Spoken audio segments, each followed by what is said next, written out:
박근혜 대통령의 국정 수행에 대한 부정적인 평가가 일부 여론조사에서 처음으로 50%대를 넘어섰습니다. GOP 총기 난사 사건 그리고 정홍원 총리 유임 과정 등이 영향을 줬다는 분석도 나오고 있는데요. 여론으로 보는 민심, 여론의 정석, 이택수 리얼미터 대표 그리고 배종찬 리서치 본부장과 함께 전국 분석해보도록 하겠습니다. 두 분 어서 오십시오. 네, 안녕하세요. 안녕하십니까. 자, 대통령의 지지율이 좀 하락하는 양상을 보이고 있습니다. 특히 최근 들어서 눈에 띄는 대목인데요. 그래픽으로 저희들이 준비한 화면이 있습니다. 먼저 보도록 하겠습니다.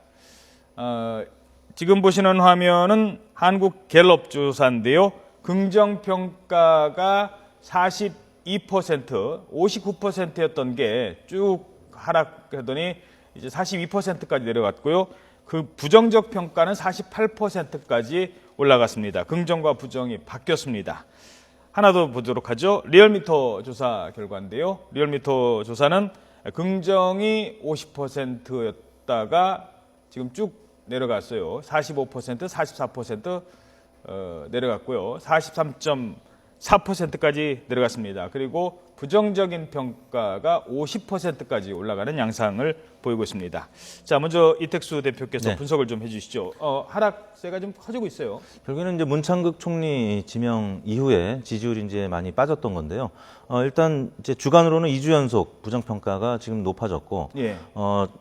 취임 이후에 이제 최고치를 기록해서 50%까지 올라갔습니다.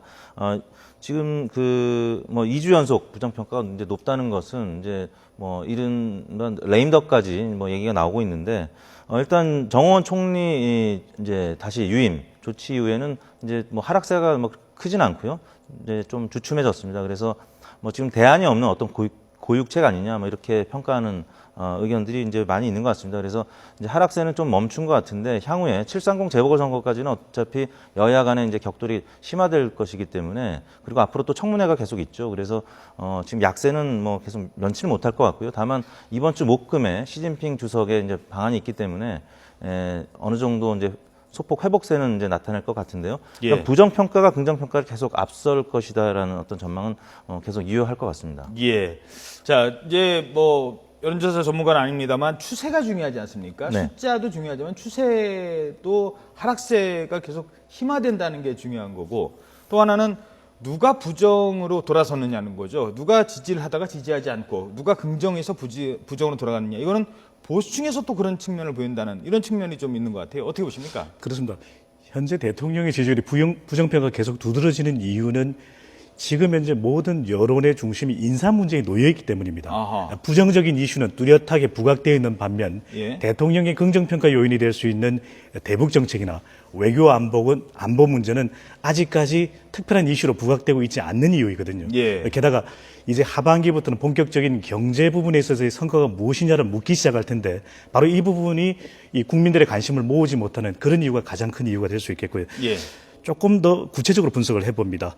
한국갤럽의 지난 24일에서 26일까지의 조사인데요. 예. 무엇보다도 정홍원 총리 유임, 이 개인에 대한 평가보다도 왜 인사를 유임할 수밖에 없는 국면으로 만들었냐에 더 큰 비판이 쏟아지는 이유인데요. 예. 그 이유를 보면은 한국갤럽의 이 조사에서도 매일매일을 분석을 해보면은 이 24일과 25일은 예. 조금 부정평가가 누그러지는 그런 날짜가, 그런 결과를 보여주고 있습니다. 그렇죠. 하지만 44, 47, 뭐 이렇게 46 이렇게. 그렇습니다. 예. 하지만 이 정홍원 총리가 유임이 발표가 된 26일 이 하루치 조사에서는 또 부정평가가 급격히 올라가는 모습을 보여주었거든요. 예. 바로 어떻게 보면 총리 지명자 개인이, 총리가 유임된 정홍원 총리가 좋다 나쁘다 개념보다는 왜 유임할 수밖에 없는 인사를 지금까지 끌고 왔느냐라고 하는 비판이 가장 두드러졌던 것으로 분석할 수 있겠습니다. 예.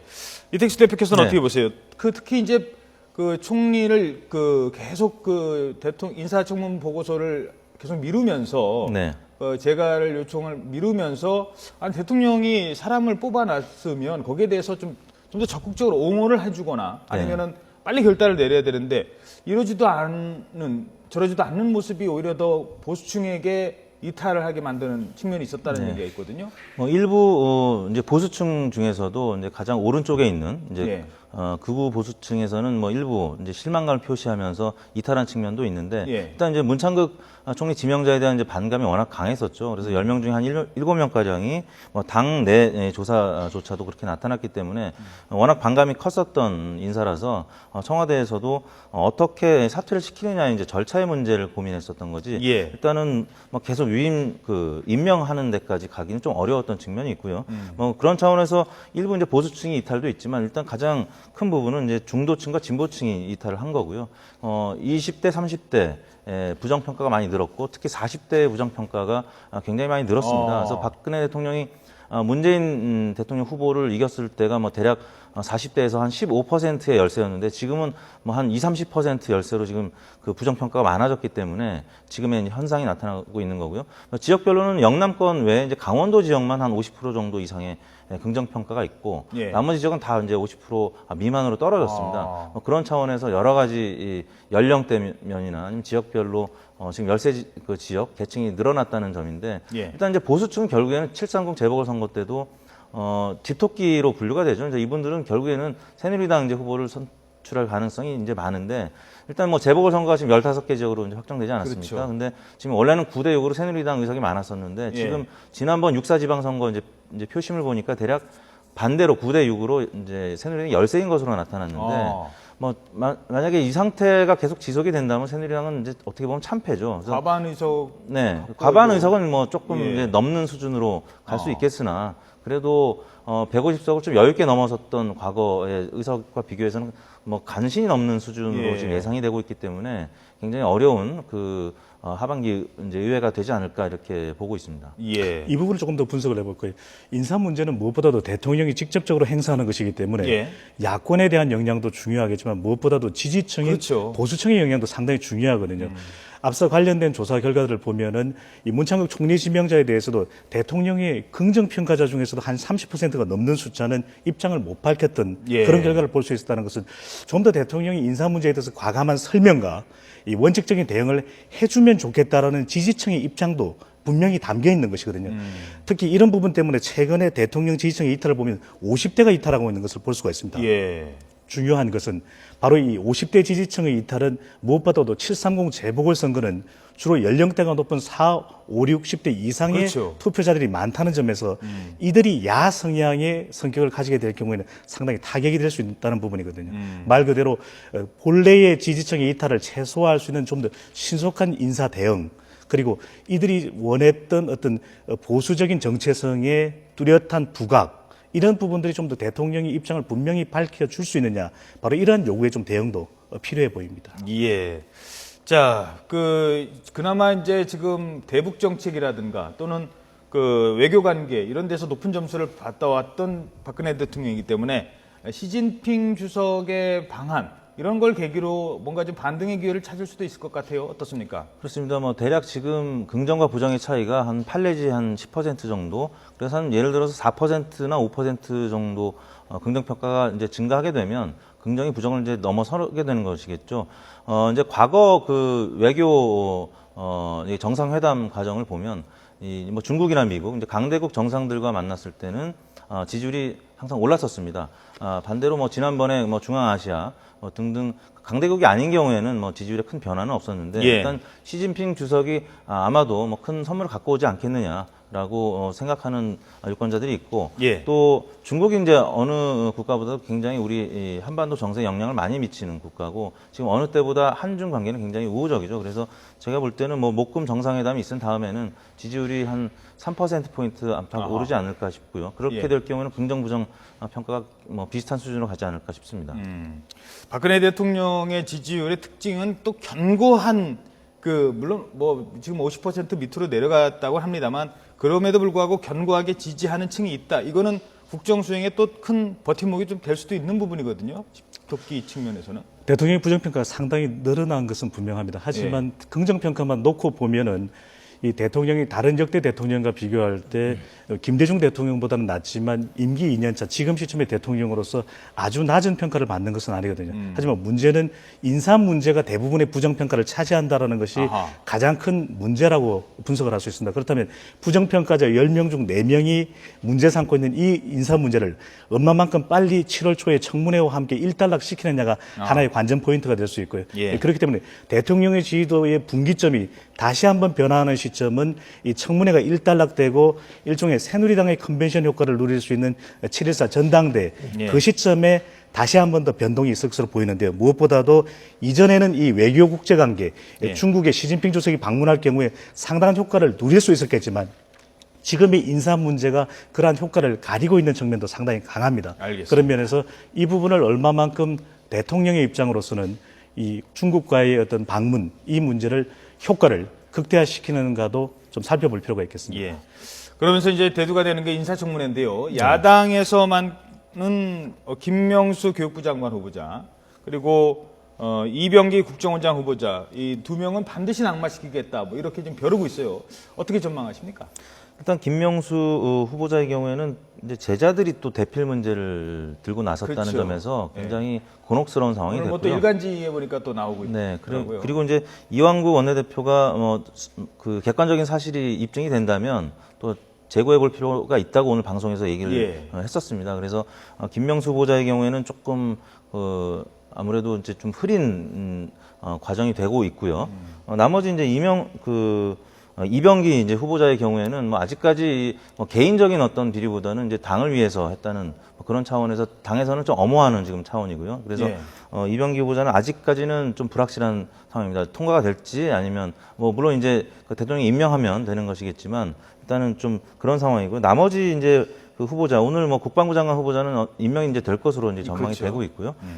일단 두 분이 이제 문제인데 일단 김명수 후보자의 경우에는 조금 상황을 지켜봐야 되는 상황이 된 것 같습니다. 예, 어떻게 보십니까?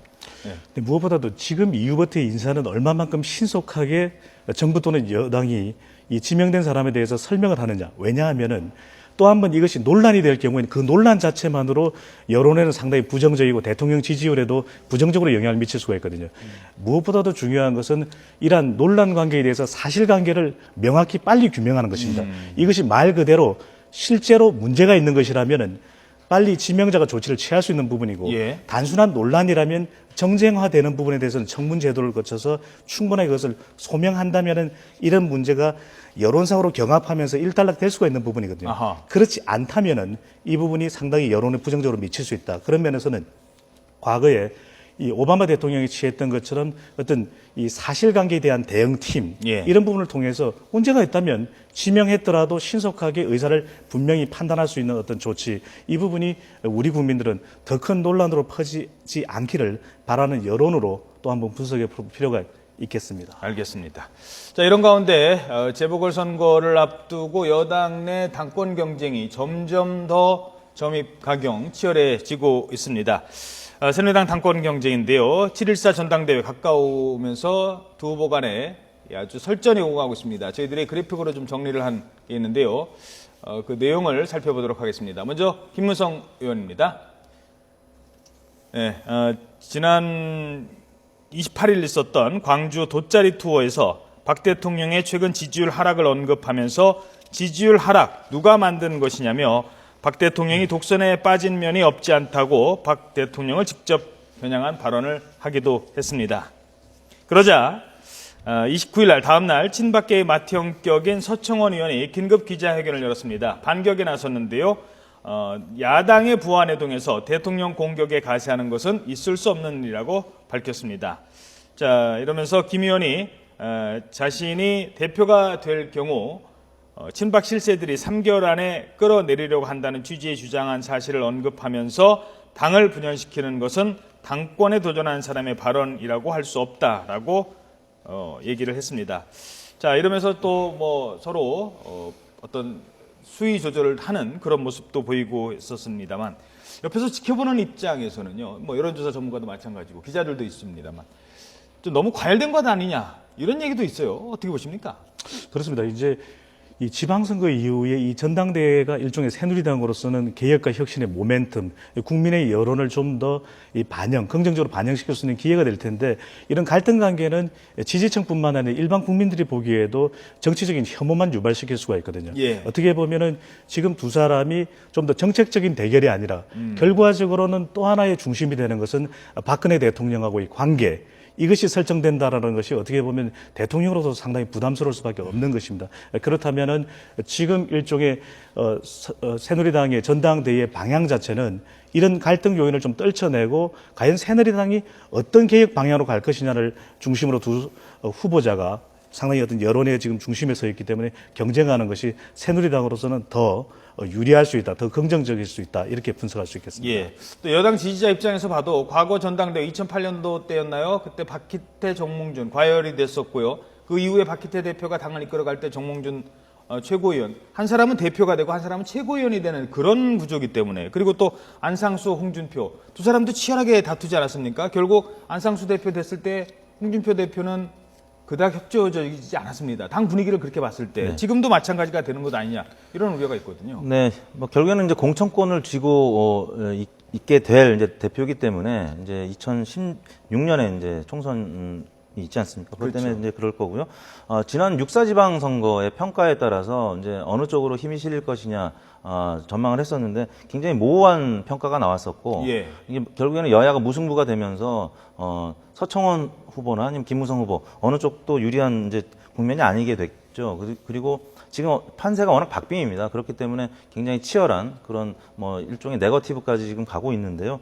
일단 그 민심에서는 김무성 후보가 지금 앞서고 있고 당심은 아직은 발표는 되고 있지 않습니다만 아무래도 서청원 후보가 친박인 좌장이라는 평가가 있기 때문에 당심에서는 서 후보가 이제 앞서지 않겠느냐. 그래서 지금 워낙 박빙 상황이기 때문에 박근혜 대통령을 두고 한쪽에서는 박근혜 대통령을 좀 긍정적으로 평가하는, 그래서 이제 박심 마케팅을 하고 있는 거고요. 또 한편으로는 김무성 의원의 경우에는 박근혜 대통령을 이대로 뒀다가는 지키기가 어렵다. 그래서 박근혜 대통령 지지율 하락에 대한 어떤 원인과 대책을 지금 마련해야 된다는 입장인데 당심을 걱정하는 당원들 입장에서는 두 분의 의견 다 굉장히 공감이 가는 부분일 테기 때문에 굉장히 지금 당심 여론조사 안 해본 상황에서는 어떤 쪽으로 지금 기울어졌을지는 여론조사 전문가들조차 굉장히 예측이 어렵거든요. 그래서 아마 7월 이제 초가 되면 그 대의원 당원 이제 그 명부가 확정이 된다고 합니다. 그러면 조사를 이제 해보면 판세가 어느 정도 윤곽이 잡힐 것 같습니다. 사실 이 전당대회가 어떻게 보면 일종의 새누리당으로서는 컨벤션 효과를 누리는 예, 그런 그러면, 기회가 될 수도 예. 있는데 지난주에 한국갤럽이 내놓은 여론조사를 보더라도 새누리당과 새정치민주연합이 10여 퍼센트 포인트 차이 정도밖에 안 되거든요. 특히 40대와 화이트 칼라는 새정치민주연합이 오히려 지지율에 우위에 있습니다. 예. 그렇기 때문에 어떻게 보면 이런 전당대회가 두 후보로서는 대통령을 향하기보다는 바로 이 중산층의 경기 활성화, 그다음에 어떤 세월호 사고의 수습에 대해서 당정청의 협력에 대한 입장, 이런 부분들을 좀 경쟁을 해야만 지지율에서도 긍정적이고 일종의 어떤 모멘텀이 될 수 있는데 그렇지 못한 것이 지금의 상황으로 보여집니다. 지금까지의 대략적인 뭐 여론조사라기보다도 여론의 흐름에서는 일부 조사에서 김무성 의원이 좀 약간 앞서는 것으로 나오면서 서청원 의원 쪽이 좀 공격적으로 나가는 이런 측면도 좀 없지 않아 있는 것 같습니다. 그렇습니다. 지금 박근혜 대통령 지지율이 높다면 서청원 후보 입장에서 여유 있게 갈 수가 있을 텐데 박근혜 대통령이 지금 지지율이 많이 추락을 했고 당 지지율도 굉장히 지금 새정치연합이랑 격차가 좁혀졌기 때문에 김무성 후보 입장에서 유리한 국면이 됐죠. 그렇기 때문에 서청원 후보는 아직 뭐 판세가 구체적으로 드러나진 않았습니다만 일단 민심 여론조사가 한 두세 차례 공개가 됐는데 거기서 한 10%포인트가량 김무성 후보가 앞서는 것으로 나왔잖아요. 그래서 당심도 그런 영향을 받을 가능성이 있기 때문에 다소 이제 네거티브적인 어떤 전략을 쓰고 있는 것 같습니다. 예, 알겠습니다.